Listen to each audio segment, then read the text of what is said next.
evening guys. Okay, about a month ago I got knocked off the bike and there was nothing nasty, 2 miles an hour, just dropped it on its side. Minor damage on the bottom panels, one from just over a year ago, and the damage that was incurred about a month ago.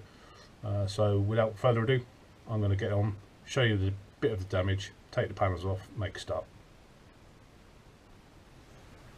So there you can see the damage. There you go, that's probably a bit better. You see the damage that was incurred on the panel. So I now need to take that panel right off. Do the same on the other side because I have a similar damage from a previous drop.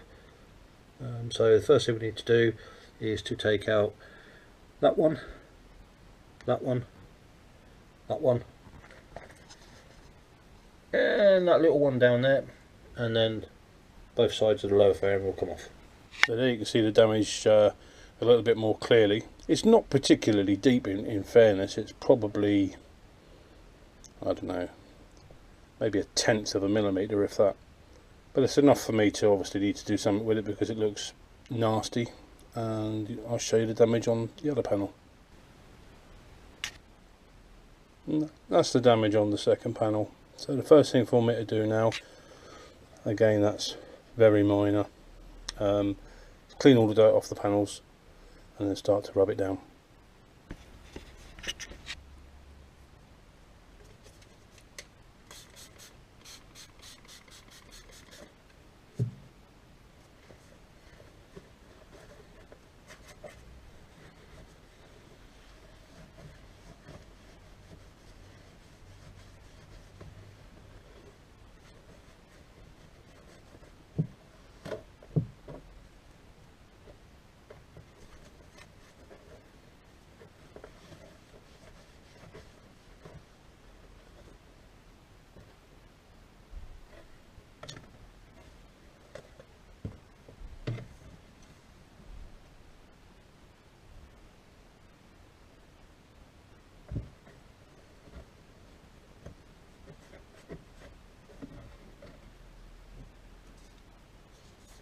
That happens to be a pretty good degreaser, but I'm still going to give it a bit of a, once I've cleaned it up, a bit of a once over with some acetone just to make sure there's no grease on there.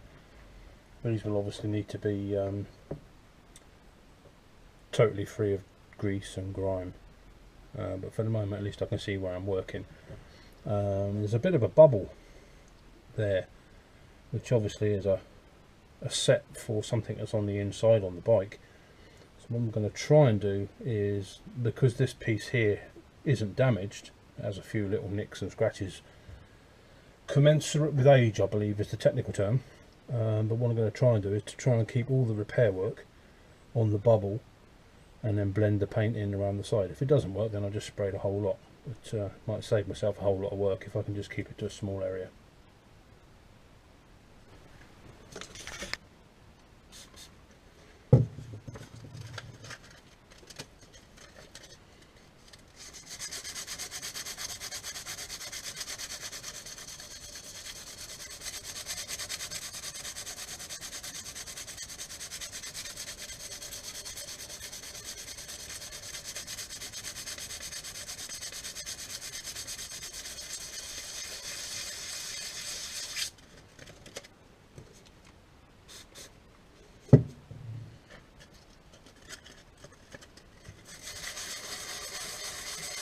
This is only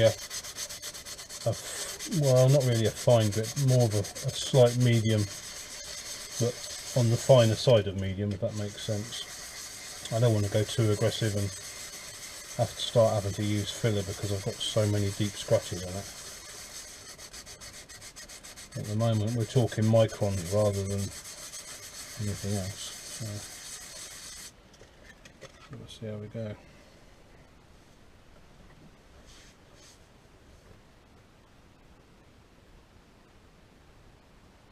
Now that first little pass, I mean that's probably been what, a minute sanding, and it's taken out 90% of it, and I've managed to keep it all on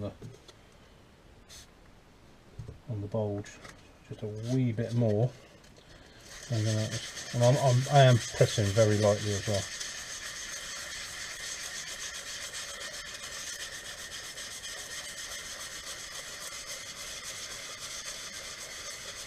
there is a possibility that this won't need any filler whatsoever, because I am literally just going through the paint. And if I just keep using a finer and finer grade of paper and being very gentle, I am down to the plastic, but obviously primer will alleviate a lot of that. Now already that looks a lot quite a lot better, because obviously the whiteness of the primer underneath was coming through. There is a small amount now, and do you know what, I don't think I'm going to sand any deeper than that with.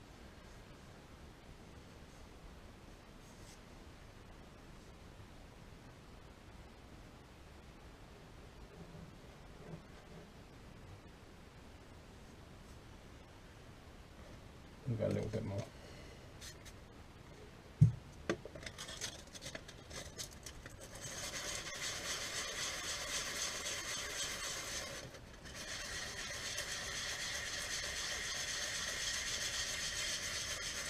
I deliberately haven't bought any filler to do this, because I knew that it was going to be too thin for ordinary filler. So all I've got is some knife-in putty, and depending on where you are, it's either called knife-in putty or stopper. And most of those are good for 1 millimetre of thickness. Some are good for up to 3 millimetres of thickness. So there's no way I'm getting anywhere near that sort of thickness on here, so no need for filler as it were.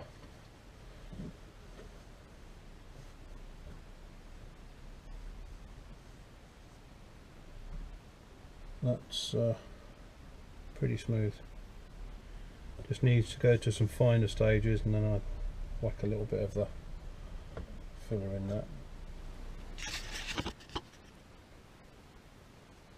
Okay, so it's drying off, and you can obviously see where I've sanded. I haven't on purpose gone too smooth, because I still want something to key for the knife-in putty to adhere to, otherwise first bump it will all come out. Come on. And on this I really don't need very much. I use more toothpaste than that in the morning.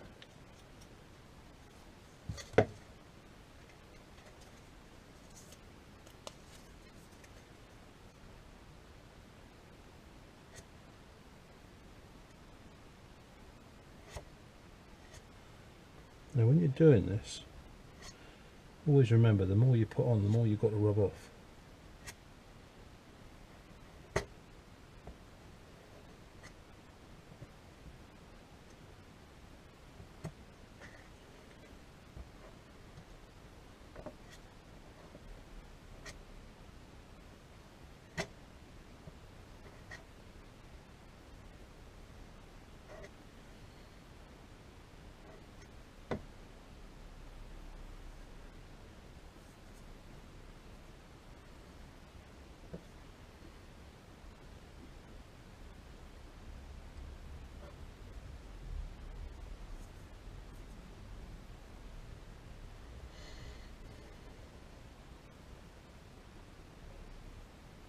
That's going to do for the first coat.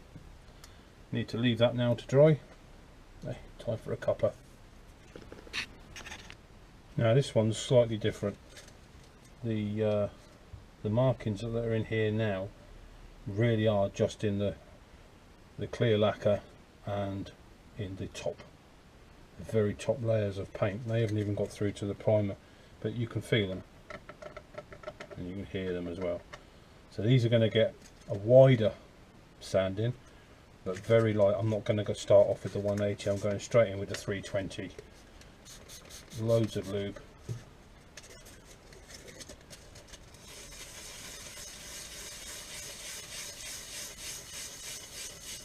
And this won't take very much at all. Well, I thought while I got the other one off, this one's going to be half off.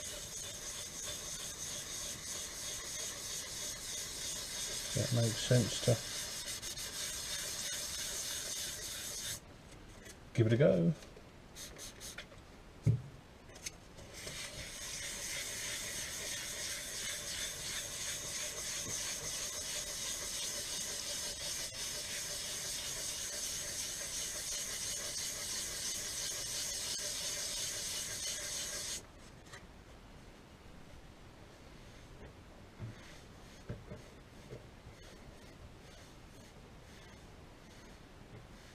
don't know whether the camera will actually pick that the noise difference up when I go over the bit that I've sanded.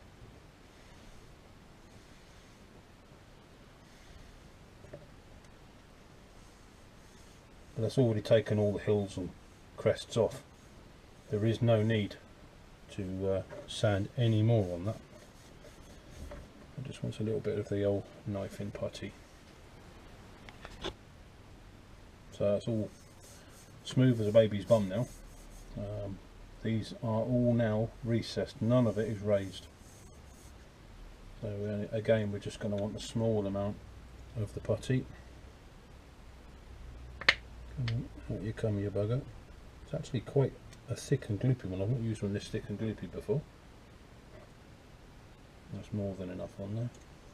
Brand promotions are not for me, but that's what I'm using.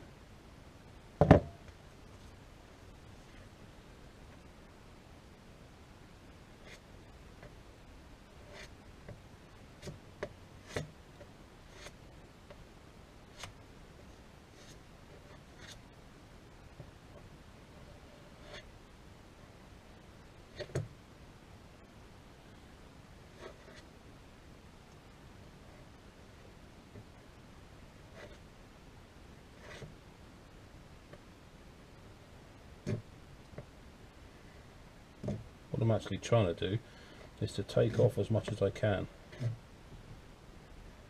because that'll mean less sanding. Not that I'm lazy or anything, but why do what we don't need to?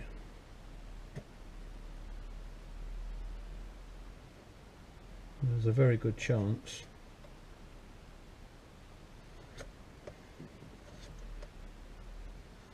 that this might need a second coat. These are actually very shallow and I'm pulling more out than I want to, so they're going to stay like that for now.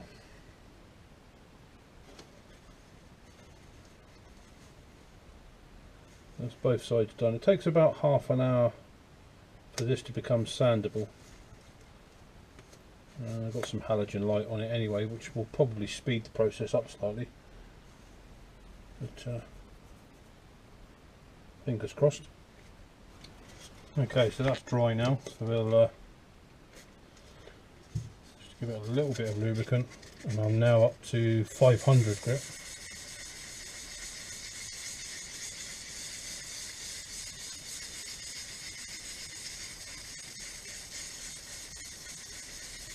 %90 of this is all going to come off, and as I go down you'll be able to see which of the areas are actually needing to be filled.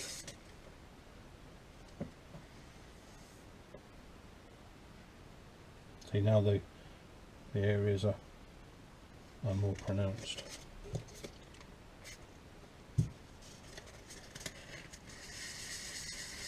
Most of this white bit here will come off.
But that's about as smooth as that's going to get with the wet and dry that I've actually got. I need to go and buy some 1000s and 2000 grit just to take out the last of the what I call ice skating marks, and then we can start to give it a first lot of primer. Okay, so that's had a good rub. I'm going to give it a coat of primer and then rub it back again and see where we go.